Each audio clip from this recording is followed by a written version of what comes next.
This message was recorded at the Billy Graham Training Center at the Cove in Asheville, North Carolina. Through the ministry of the Cove, we're training people in God's Word to win others to Christ. It's our goal to develop Christians who experience God through knowing Him better, knowing His Word, building godly relationships, and helping others know Him. We trust that this message will strengthen your walk with God and help you experience Him right where you are. Well, you heard that we can take a few questions if you want. I've been given two so far. I hope I make the best of this one. I'm trying to make the question up.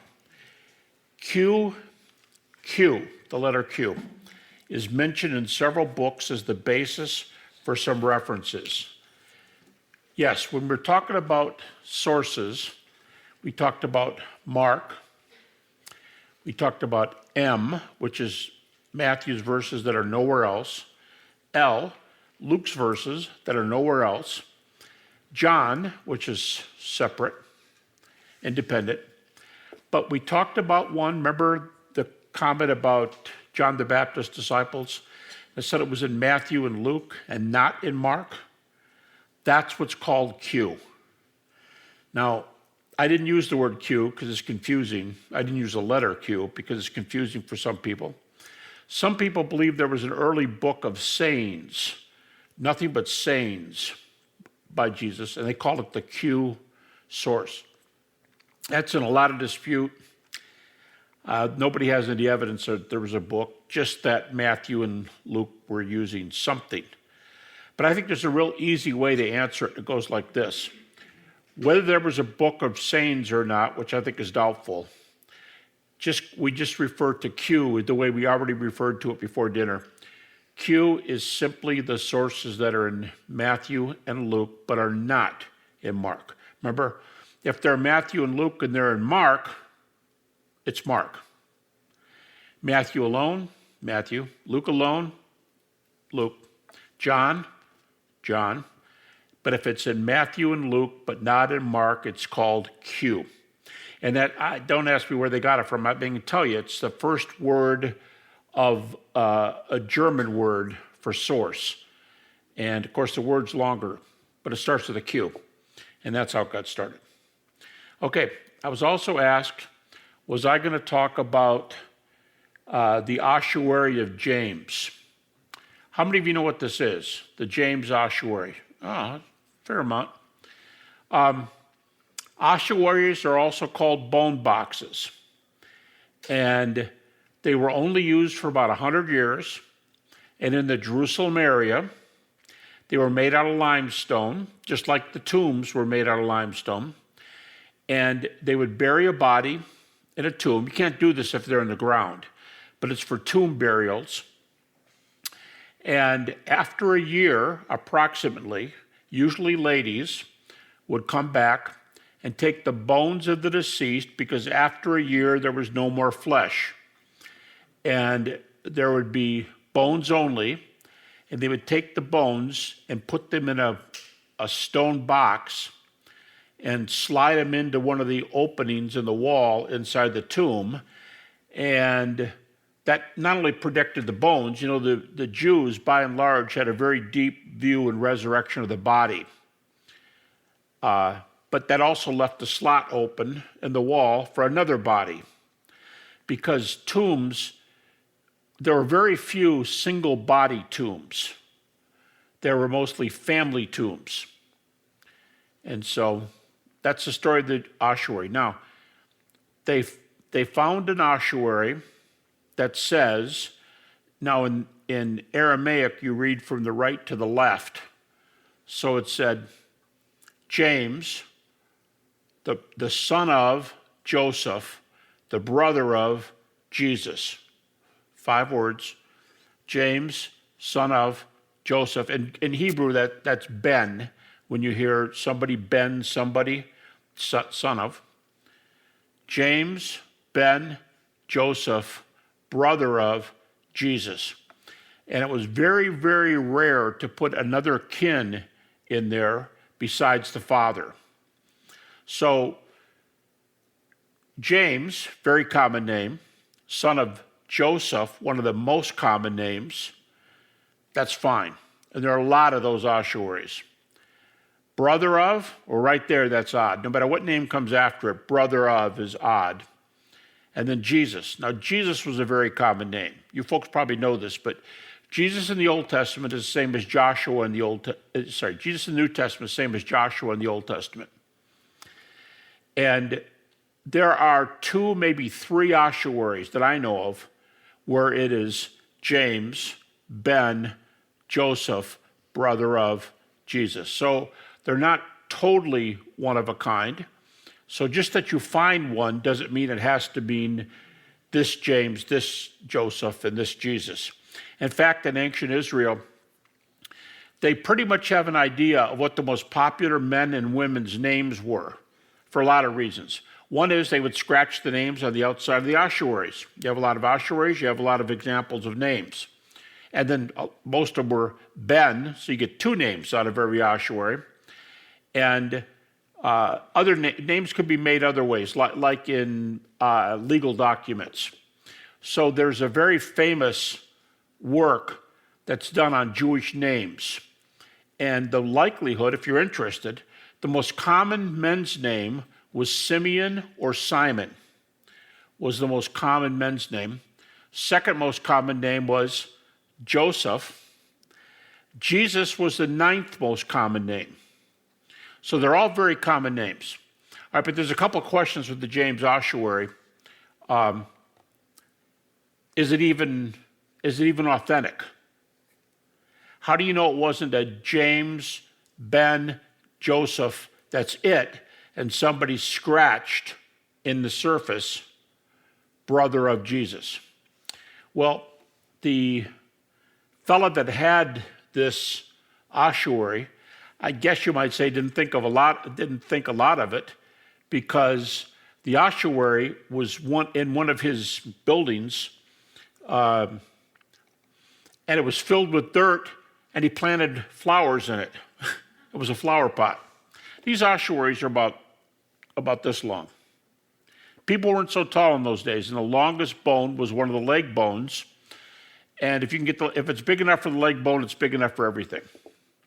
And sometimes, many times, more than one skeleton was put in the same box. In fact, James had another skeleton or 2 put in a box. All right, the question was, this guy was taken to court because he didn't register this find, and so they thought he scratched those last 2 names in there, brother of Jesus, and that it was a fake. And the Israeli government is very, very strict on people taking fines, F-I-N-D-S, not F-I-N-E-S, but fines, and not registering them. And they would also be very upset if somebody added something to it like brother of Jesus. And so for all those reasons, he had a court case that went on for years, and he was in danger of having to spend a lot of years in jail. I won't say he beat the rap, but nothing was proven. And so it wasn't proven that he faked it, but there's a lot of opinions on whether it was true or not true. I've seen the James Ossuary.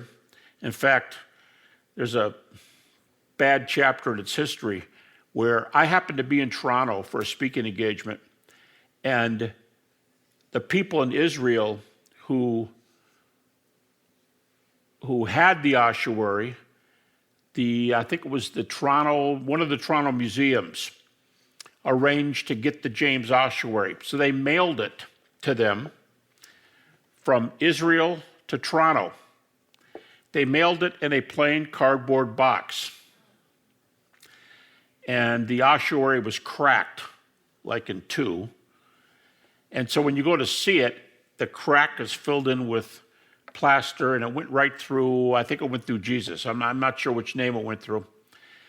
And when you went to see it, it was like that. Okay, then later I was speaking in Atlanta, and a local university had a display of archaeological finds, and it was there again.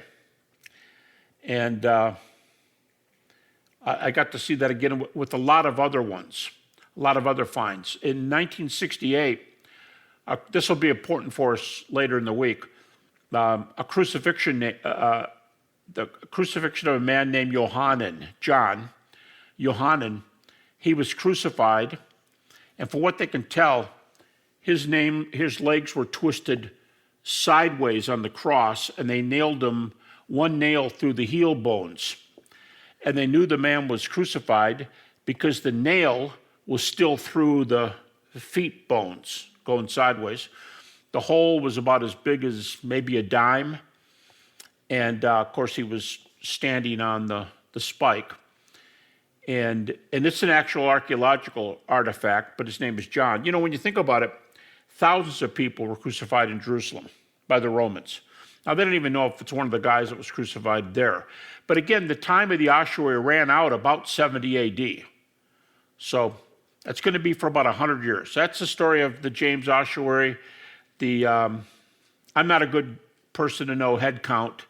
I've got a couple good friends who were part of a book called James, the brother of Jesus, and they decided one was a committed Christian, Craig Evans, until lately Professor Dean actually at Houston Baptist University, and his co-author was the editor of Biblical Archaeological Review, and he was Jewish. He was Jewish non-Christian, Herschel Shanks. He's since passed away. Craig's alive. They're both very positive that it was James, the brother of Jesus. I'm guessing that most scholars don't share that belief. So, you know, it's one of those arguments. I don't use it in my arguments. I'll just say, well, and if you think James is one of them, this is another argument for this. But I don't say it is that. I think maybe the last thing I could say about James is, if you've heard the name Ben Witherington, he's one of the most prominent New Testament scholars in the world today, as is Craig Evans, the guy I just mentioned. I heard Ben one time give an argument for the resurrection based on the James Ossuary. It's very, very creative. Of course, it assumes that James Ossuary is true. But here's how the argument goes. If James was not a believer in 30 AD, and if he'd never seen the risen Jesus, but even if he had, and even if he'd become a believer, if he weren't still a believer when Ben is not a Calvinist, so I guess, you know, anybody can fall away. But if James were still a Christian, he died in 62 AD. He was stoned, and his death is recorded by Josephus. We'll see this part in a minute, because we're talking about historical Jesus here. And Ben argued like this. If James saw Jesus in 30 AD, he was still a follower in 62 AD, 32 years later, because he was stoned. And a year later, the body of the stoned man was reburied in an ossuary, and they think it's this one. So Ben says this: James is the son of Joseph, the brother of Jesus. Now watch, this gets kind of interesting. So if James had lost his faith or had never seen Jesus, and that's all a myth, it wouldn't have said brother of Jesus on the tombstone, because his family wouldn't have put brother of Jesus if he's a false god, if his family believed him to be a false prophet. It would never have been on the ossuary. The fact that the family put brother of Jesus on the ossuary shows that James was still a believer when he died in 62 AD, and that's a witness to a resurrection appearance of Jesus. Now, I don't know if the ossuary is Jesus or not, but I got to admit, Ben Witherington's a good friend, but that's a very creative argument. I don't doubt if the ossuary is true, it's a pretty good argument. If not, it's just pretty interesting, but not true. So that's it on James, and that's it on Q. So I hope those two answers. Oh, anybody else have so we can take a few minutes. I've already taken a few minutes, but no, not for now. Well, I think we have a formal Q&A tomorrow. There is a microphone over here if you're afraid to speak up for fear that the guy up here on the stage won't hear you, which I won't. But we have a microphone if anybody wants the floor for a question. Okay. Thanks for standing ready there. Okay. I told the folks at the dinner table that this is a lecture on was Jesus an historical person? Now you might say, what does this have to do with the resurrection? But first of all, it does, because a couple of these sources comment on the resurrection. But the other reason I'm doing this is, if Jesus wasn't a historical person, he couldn't have been raised from the dead. So in order to do resurrection, you got to talk about him. Here's a third reason for doing it. One is it's about resurrection. Second, he's got to live to die and be raised. But a third thing here is you're going to get these questions if you witness a lot. And it could be somebody in your family. And remember, these are the folks that generally, I don't want to be pejorative, but they don't have degrees, they haven't gone to school, they're not the critics. The atheist New Testament scholars would decry these guys. Bart Ehrman, who's probably the best known atheist New Testament scholar in North America, he teaches at NC State, right here in your backyard. And in his book, Did Jesus Exist? He spends about 20 pages slamming these people who think Jesus never lived. So the most radical New Testament scholars are not friends of the people who may or may not be more radical, but the ones who don't believe Jesus lived.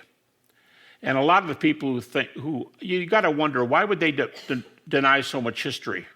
History for the historical Jesus is just, it's all over the place. It's very, very strong. What would make an atheist like Bart Ehrman believe in the historicity of Jesus?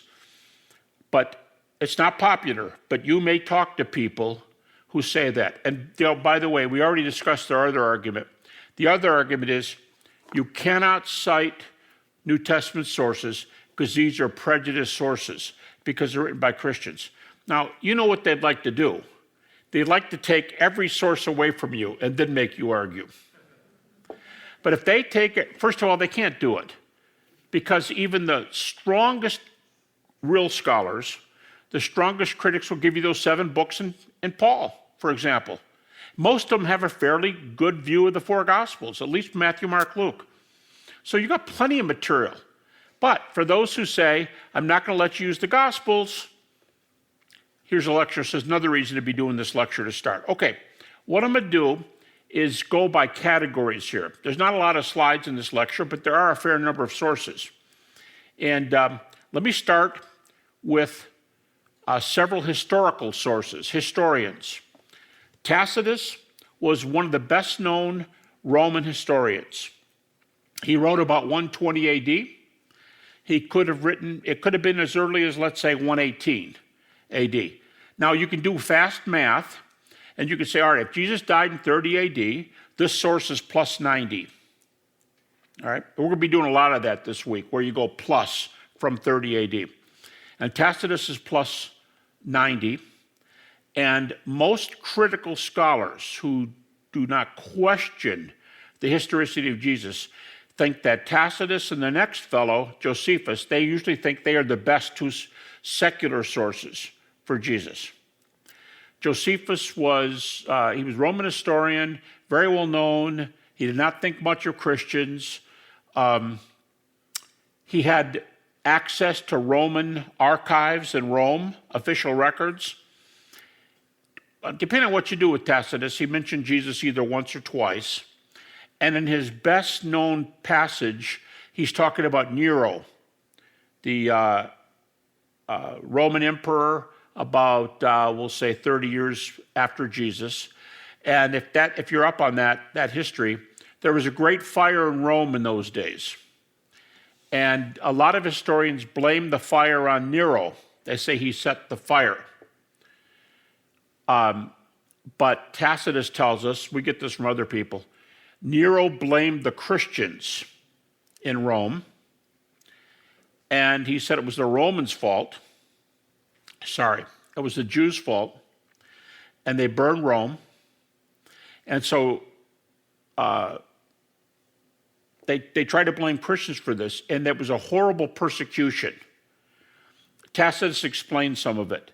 He said they took Christians and nailed them to crosses and crucified them. Now, footnote, of all the sources that discuss crucifixion, nails, you could tie a person, but nails are way more common in the literature than ropes or chains or anything.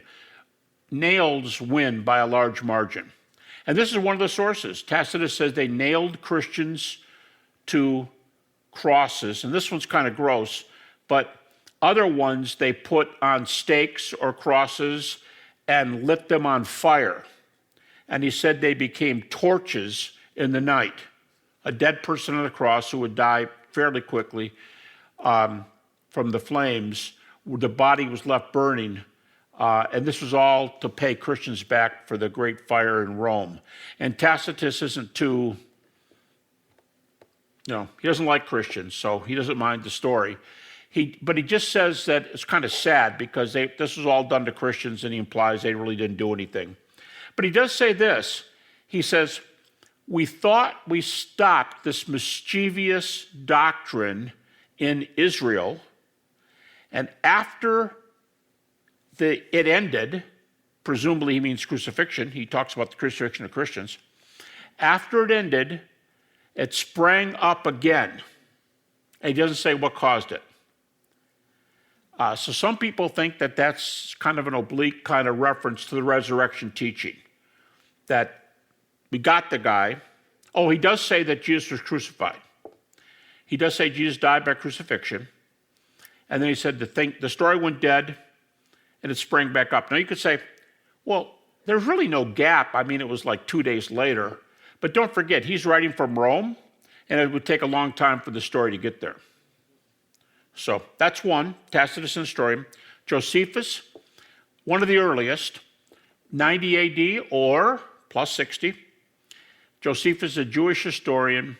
He was a Pharisee, and he's got two comments about Jesus. One we can get over real fast. He's talking about James, and he's talking about James being stoned. And he calls James, the one who was stoned, was the brother of the so-called Christ. That's very brief, but the brother of the so-called Christ. So we know from that, Josephus, that James was a brother of Jesus, and many people believe Jesus to be the Messiah. That's what Christ means. Christ is Greek, Messiah is Hebrew. But he's got a longer passage that is very, very commonly, both by conservatives and liberals, thought to be doctored, that some Christians worked on it. And it's a very powerful, positive paragraph that says, if you read it, and what they think is the doctored version, this man was a prophet, and he doesn't say might have been. In the strong statement, he was a prophet, he did miracles, he had disciples, he died he was crucified during the reign of Pilate. Now see, that's important because Tacitus mentions that Tiberius was the emperor. Josephus mentions that Pilate was the local magistrate. So you've got Jesus dies under Pilate, who was under Tiberius, Caesar. Tiberius died a few years after Jesus did, I think 37 AD, a few years after Jesus. And he says, after saying he died by crucifixion, he said, and he was seen again by his disciples. You go, oh, that's really cool. Most people think that's one of the three doctored phrases there. Like Josephus would never have said Jesus was the Messiah. He wouldn't have said that. So they found other versions of this where it goes something like this. Some believed him to be the Messiah, and they said he did miracles. And after he died, they said that he appeared to them again. So that's the way that Josephus is usually taken, to be giving the beliefs of the Christians. instead of saying these things are true. And by the way, Josephus' statements will go very closely with the 6+1 facts that we do, the 6 minimal facts plus the empty tomb. He says several things there, the crucifixion, that the disciples thought they saw him again. And today, I'm not sure I've said it just this way yet, but the belief that the disciples had experiences that they believed were appearances of the risen Jesus, it is held by virtually every critical scholar who is writing today, whether they're Christian, non-Christian, Jewish, agnostic, atheist, everybody, even the two well-credentialed mythicists who don't think Jesus lived, only two, both of them would concede that the earliest Christians believed they saw the risen Jesus. So that's a very strong fact. That's got to be explained. Okay, Thalos is a Greek historian. He could have been this fellow that's named who was a Samaritan-born historian or Greek. He wrote very early, about 50 AD. If this is true, Thalos there's some questions about his testimony, but if it's true, notice he would predate the Gospel of Mark. Isn't that strange? That we'd have a secular source that predates the earliest gospel. Now, it doesn't predate the creeds, things we talk about tomorrow, Lord willing, but it would predate the Gospel of Mark. And Paul started writing about that same time. 1 Thessalonians, the most popular date for 1 Thessalonians, one of the Pauline 7. 1 Thessalonians is usually dated 50 AD. Some people date it as early as 48. But anyway, Thalos only comes in a fragment, and he said, it's hard to know what he's talking about, but exactly whom, but the historians, guess. And Thalos said, talking about a crucifixion, and he says, when this happened, darkness surrounded the Mediterranean area. Isn't that interesting? Darkness surrounded. Now he's writing north of Israel, maybe Samaria, might be all the way over to Greece. And he said darkness surrounded the world at that time when this person was crucified. So that's about it for Thalos.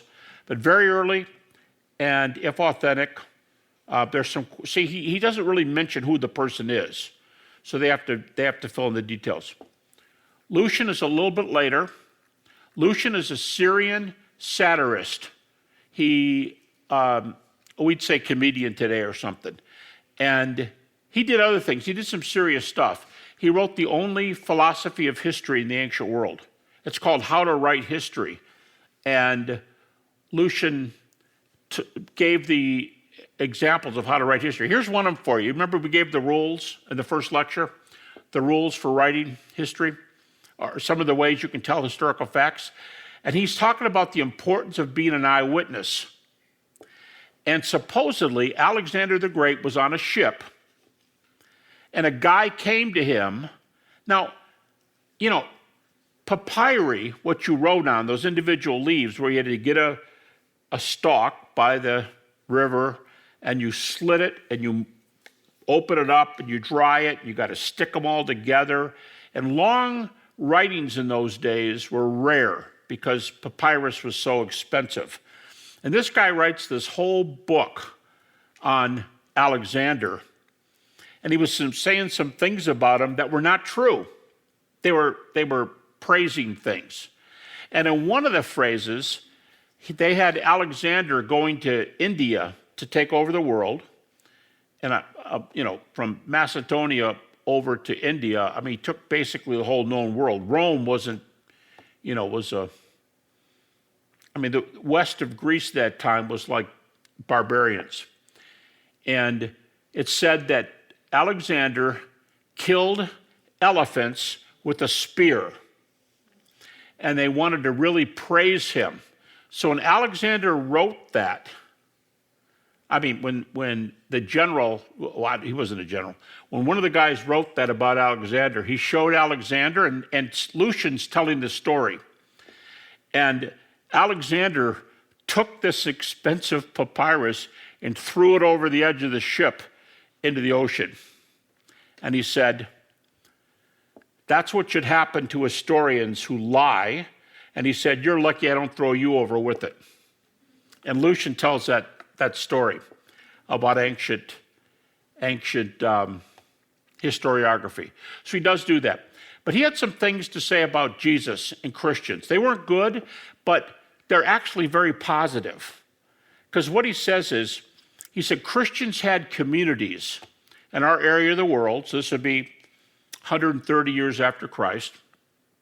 And he said they had communities, and he said they were a very giving, sharing people. They were so giving. Basically, we use the phrase, we give them the shirt off our back. You know how that phrase? He'd said Christians would just give them anything.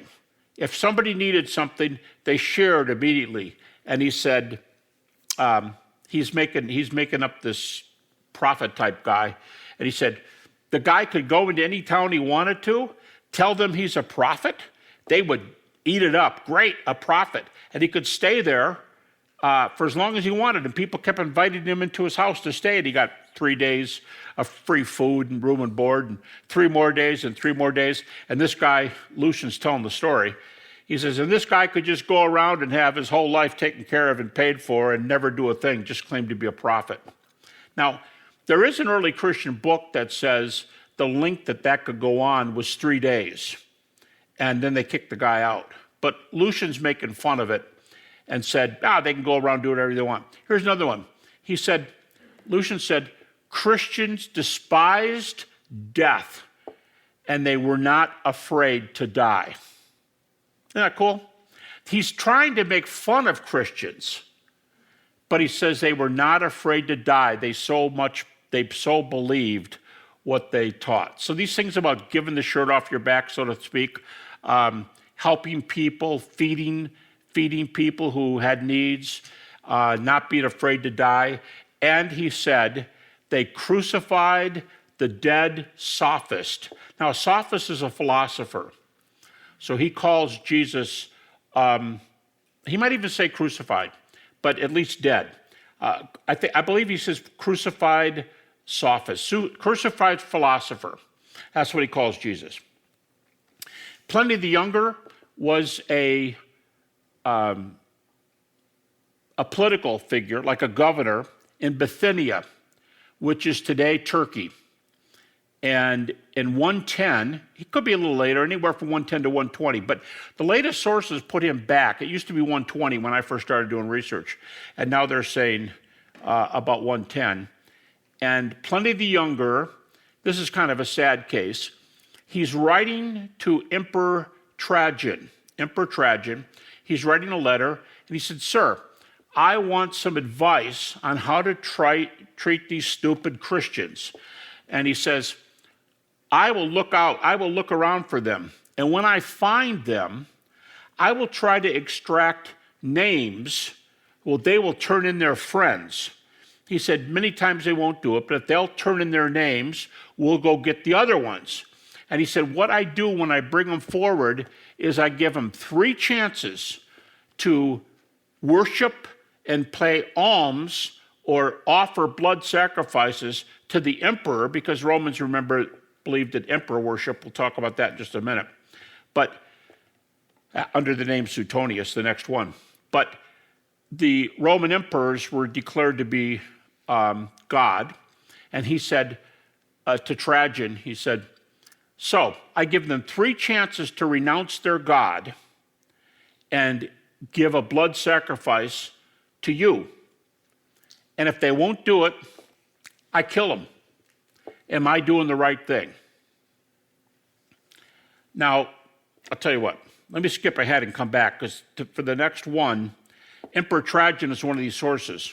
I'm going to go back to in a moment. But the reason Emperor Trajan is here is because he answers Pliny. And he says, you're a little too headstrong. He says, don't go after these guys like it's your life's desire. He said, and whatever you do when you catch them, don't ask for names. We're not into seeking people out.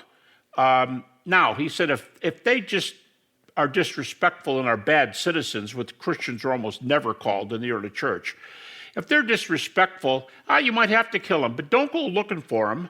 Don't make them try to do that kind of stuff. He basically tells Pliny, his governor, to calm down. And so but Pliny does say something else that, let me back up here. Oh, there we go. Pliny does say something that's really neat. He said, I want it to be known that true Christians, I don't know how he defined that, but true Christians would never walk away from their faith. You could never get them to recant. And he tells the case of two slave girls. And the slave girls were meeting. Now, Pliny says they met at a certain place before dawn. He said they met at a certain, not certain place. They met at a certain day before dawn, probably Sunday. They met at a certain day before dawn and sang praises unto Christ as unto a god. Is that cool? It's one of the earliest references in a secular source to the deity of Christ.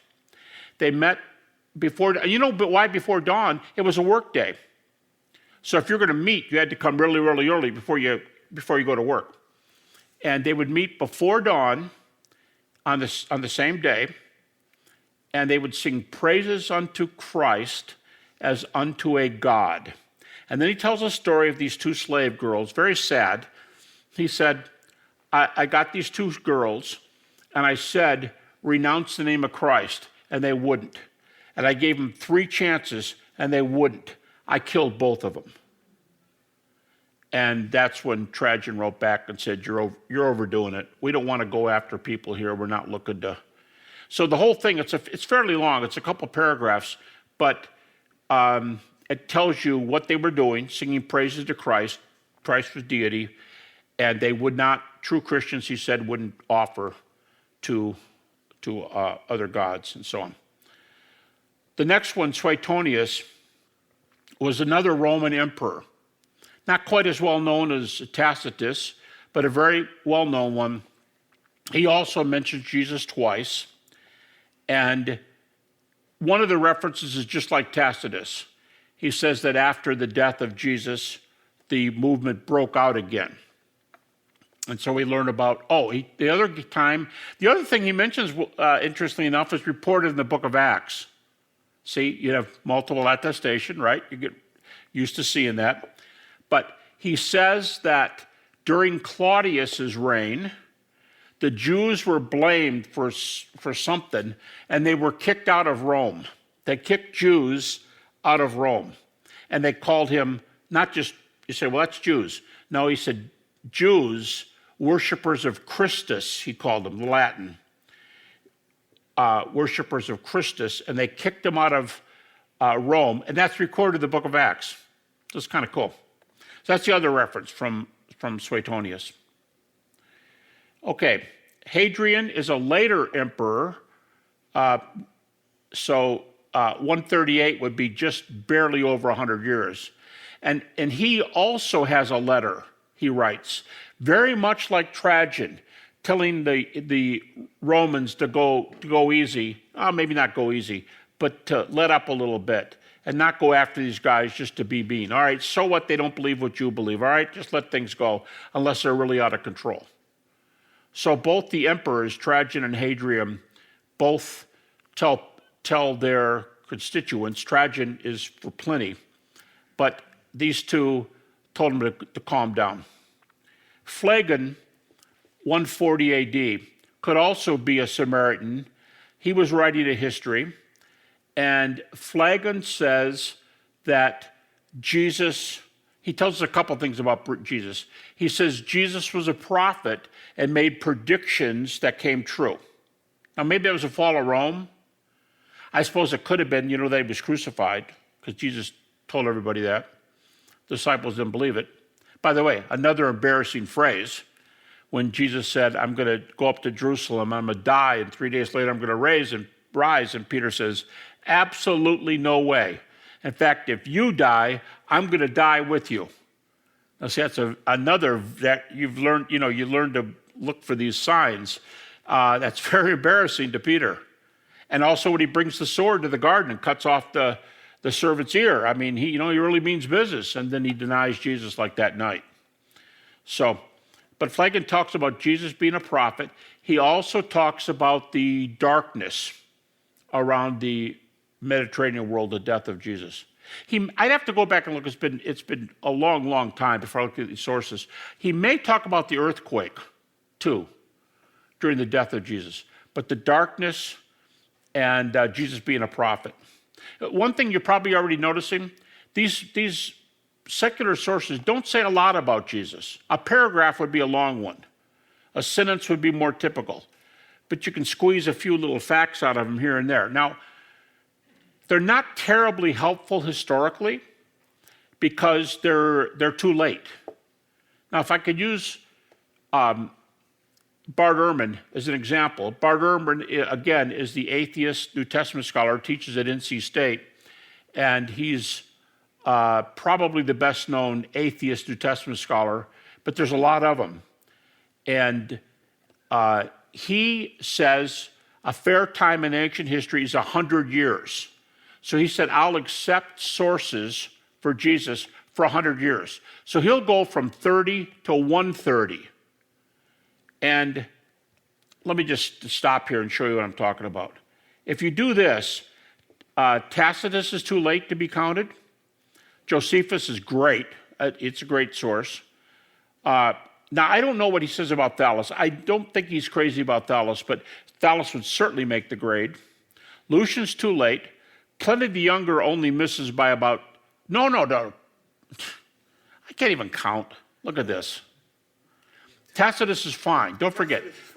Ehrman goes from 30 to 130. Tacitus qualifies. Josephus qualifies. Whoever accepts Thallus qualifies.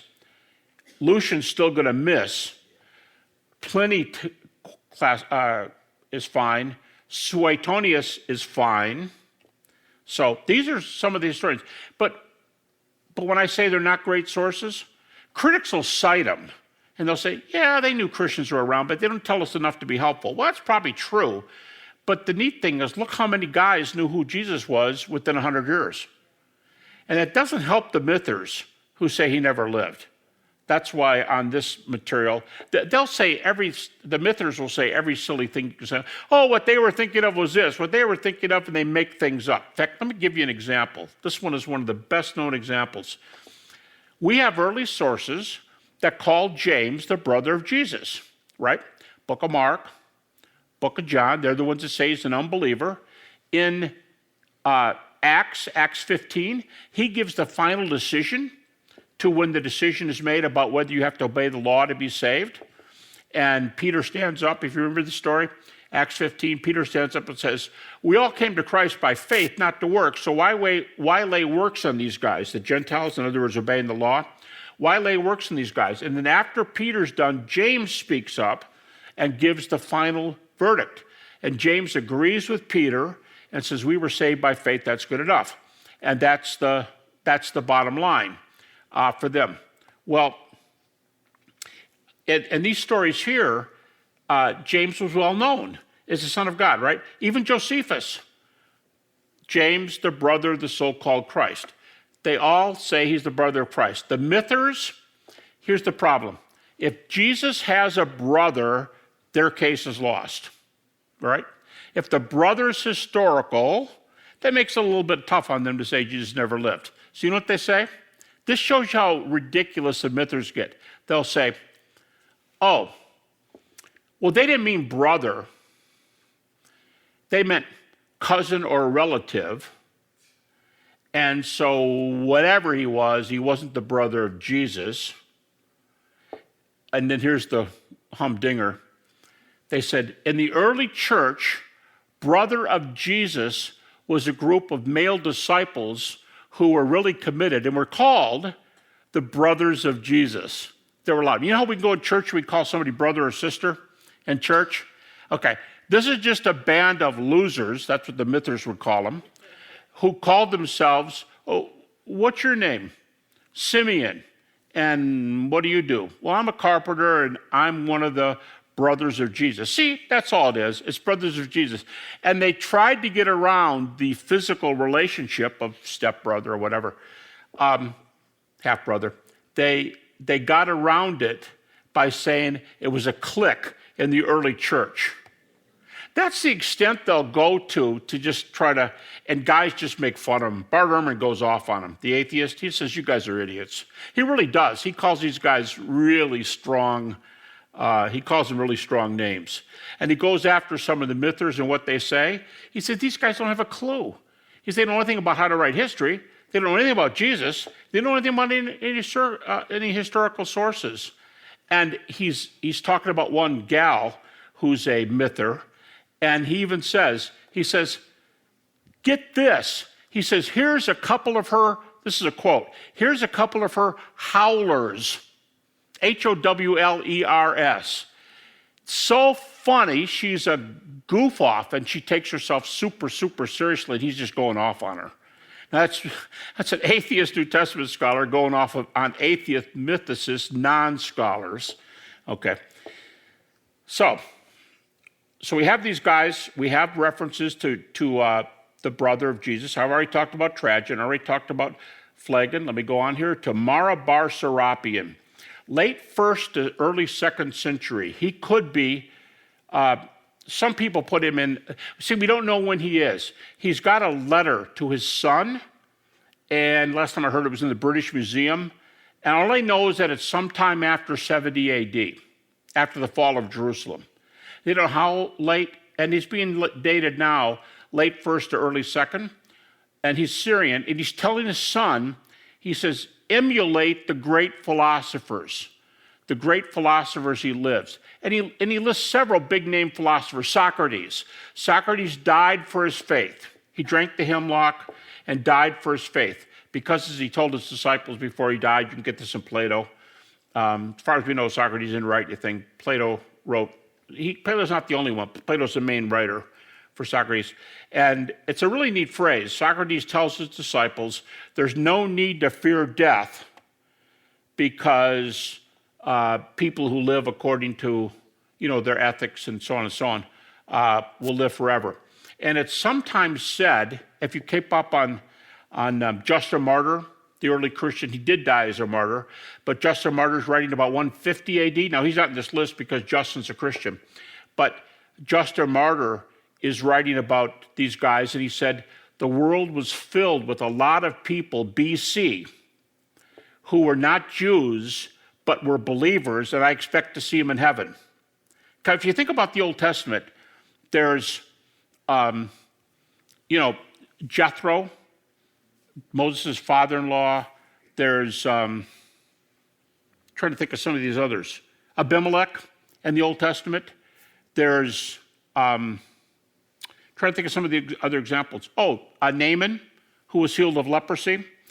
And since they were BC, there was a view, it was called the Logos doctrine. Remember in John 1, Jesus is the light that lighteth every man that cometh in the world. Well, they would say that until Jesus came, it was enough just to look, like the Old Testament saints did, to look forward to the Messiah. And Justin's doctrine was that anybody who lived that way, we'd see him in heaven. And Socrates and Plato were both listed as righteous people who would be going to heaven. Just interesting, whatever you do with that argument. But Mara was telling his son, emulate these people. Socrates died. You folks know why Socrates died, why he was made to drink the hemlock? He didn't just take it. It wasn't suicide. He was made to drink it was capital punishment. But his sin was teaching the Greek youth that there were no gods, there was only one God. That was his main crime. There was one God, not many.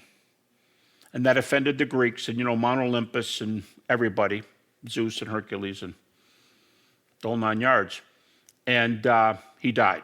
So Justin thought he's a Christian. There's an interesting painter in the Renaissance, in the Reformation period.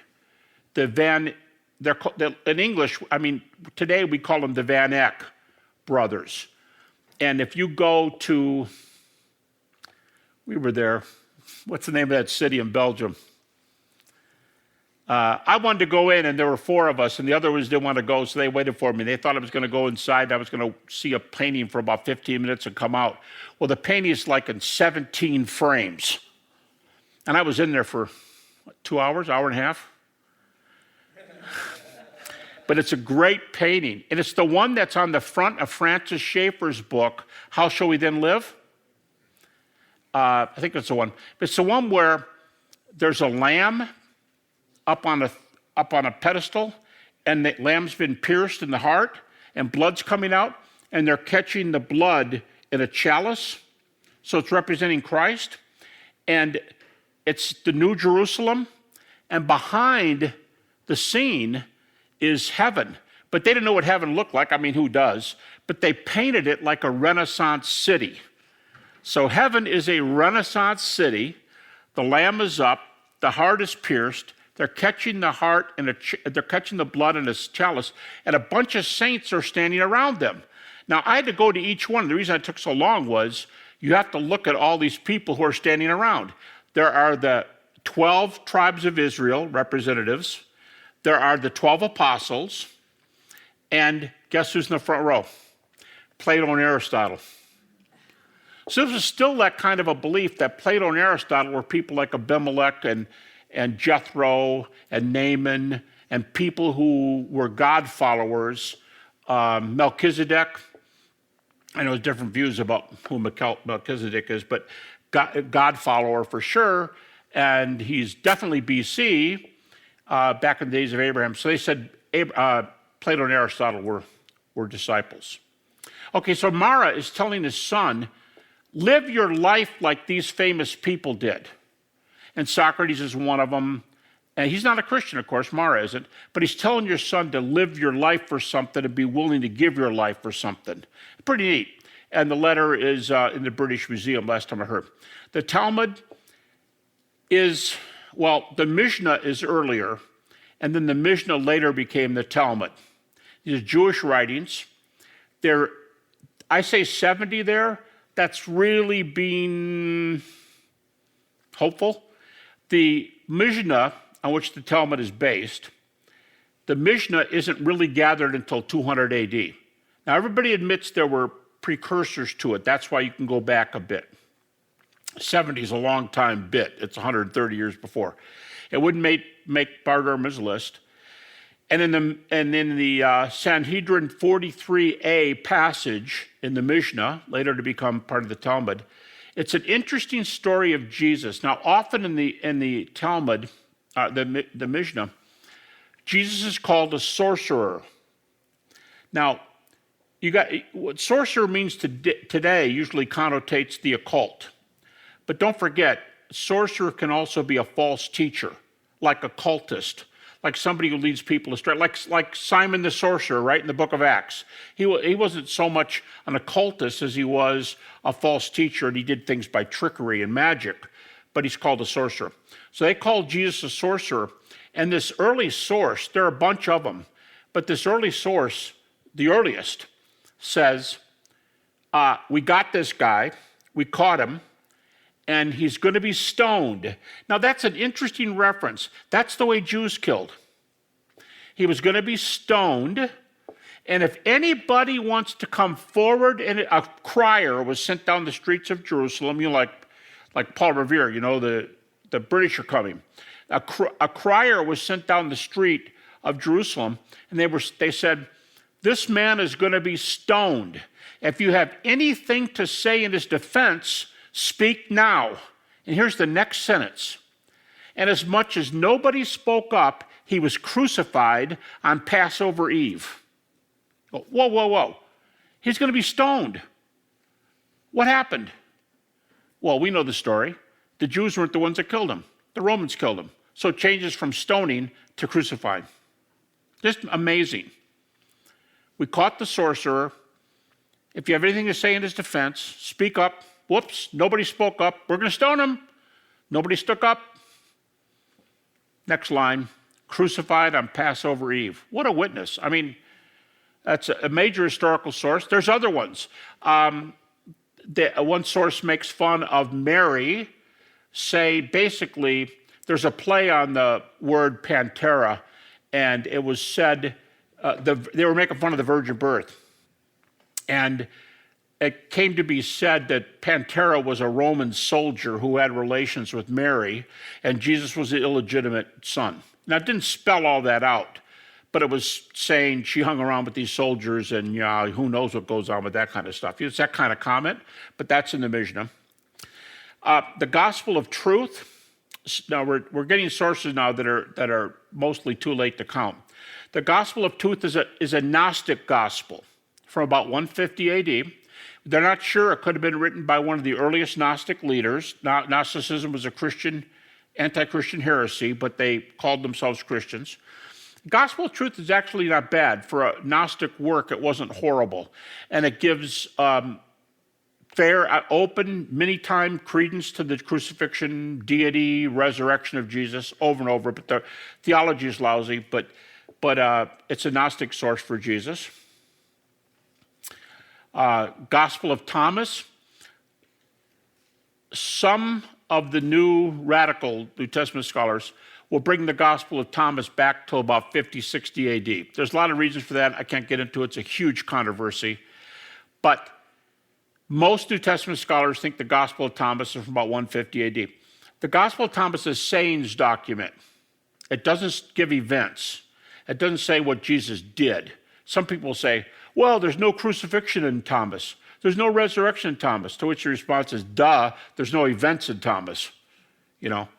But Thomas starts out like this. It's a little prelude before the first verse, and it says, these are the words of the living one. And some scholars think, whenever you think of Thomas, they think these were purported, the 114, I think, sayings in Thomas were purported to be sayings of the risen Jesus. Interesting. But it doesn't say he was raised because it doesn't give events. Gospel of Peter is one weird document. The Gospel of Peter only exists in fragments, and some people think it's kind of Gnostic. Most people think it's not really Gnostic. But Jesus dies by crucifixion. The section we have is mostly about his burial. What happens? He dies, he's put in a tomb, and they're actually trying to give testimony of the resurrection. But it's so weird.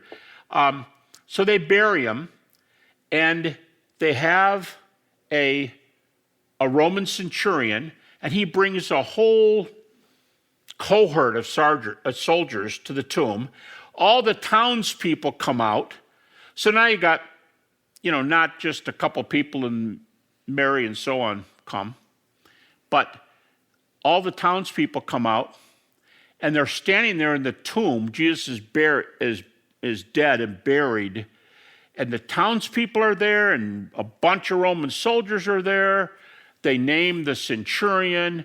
They're watching everything, and all of a sudden, the skies open up, and these two huge creatures, angels, two huge creatures come down, and they go to the tomb, and they go inside, and when they come out, there's three of them.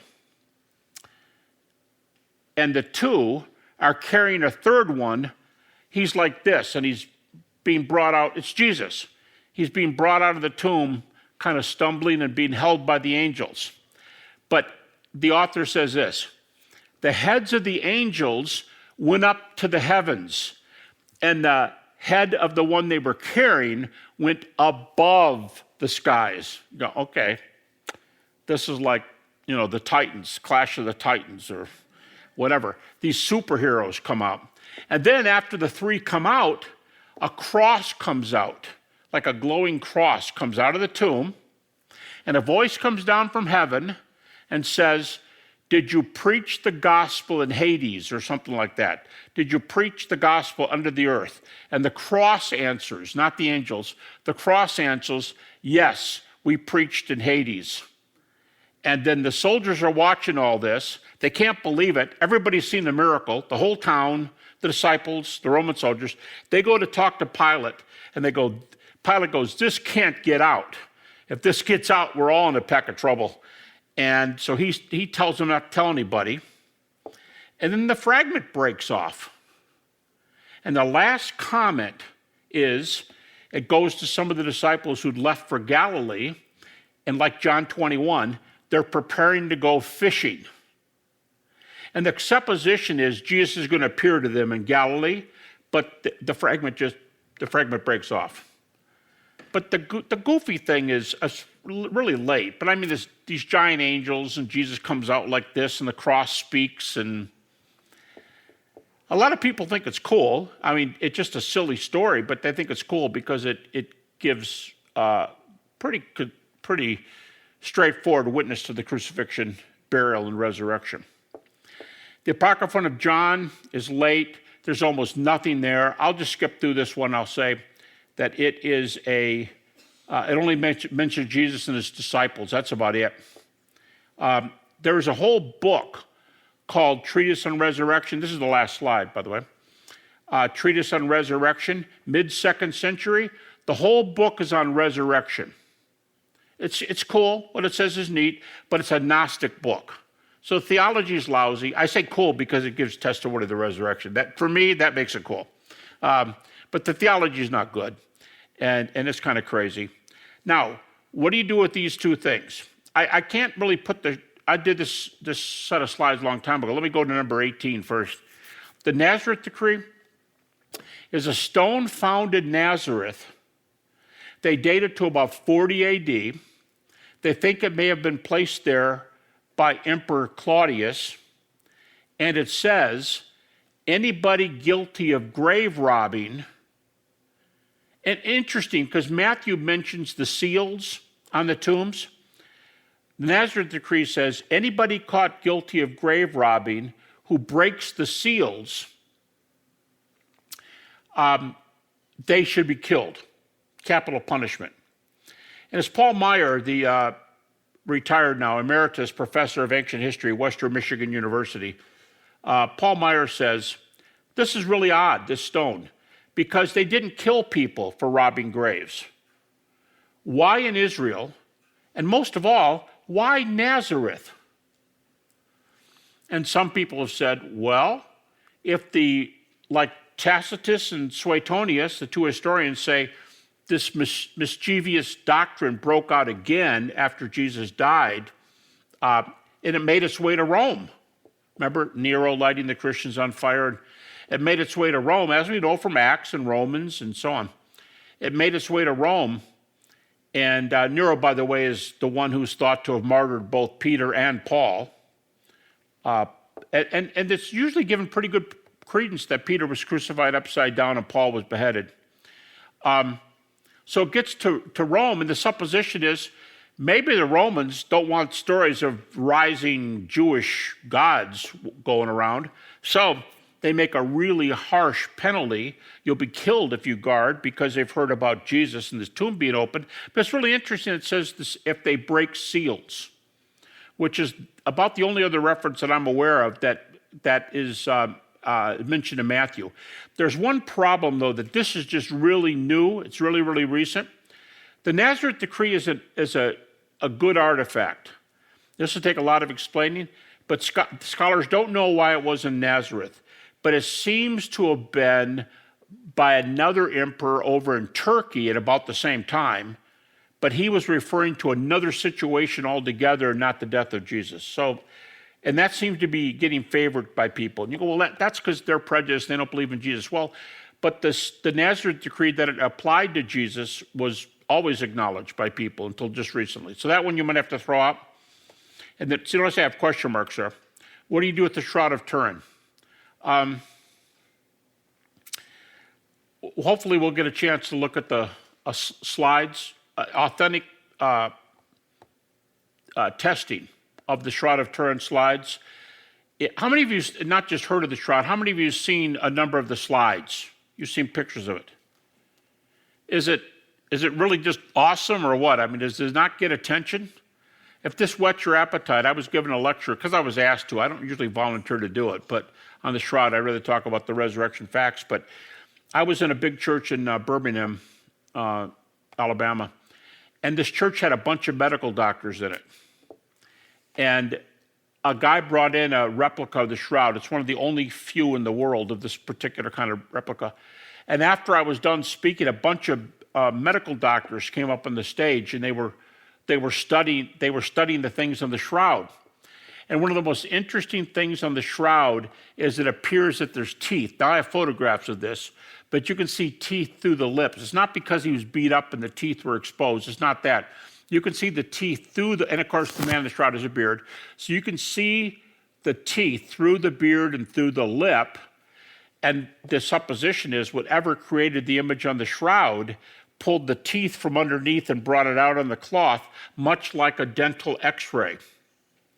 And when I turned back to see the guys, there were two neurologists there. I got to know them in the days I was there.